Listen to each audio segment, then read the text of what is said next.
Imagine waking up tomorrow and the paper in your wallet, the numbers in your bank account, all of it is suddenly worthless. Not because you spent it, not because you lost it, but because the system itself decided it no longer counts. That isn't science fiction. That is history. Money isn't a force of nature. It was invented, then reinvented, and eventually the original idea was abandoned entirely. To understand why, we have to look past the modern debates about inflation and crypto. We have to go back to when money wasn't paper or pixels. It started with something heavy, gold. Thousands of years ago, trade was messy. If you had goats and I had grain, we argued over how many goats equaled a sack of grain.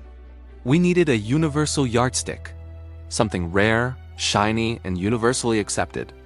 Gold fit the bill. It didn't rust. It was scarce. And by 600 BC, the Lydians minted the first gold coins. Suddenly, trade had a common language. But here is the irony. Gold wasn't valuable because of what it could do. It was valuable because we all agreed it was. It was a collective illusion, stamped into metal. Empires rose and fell on this belief. Rome paid soldiers in it, Spain crossed oceans for it. By the 19th century, the world was locked into the gold standard. Every paper note was a receipt that could be swapped for physical gold. It was a promise that your money was real. But there was a problem. The math didn't add up. Economies grew faster than miners could dig gold out of the ground. You cannot run a global industrial revolution if every transaction has to be weighed against a rare metal rock. So governments cheated, quietly. They printed more paper than they had gold to cover. Then, the illusion finally cracked.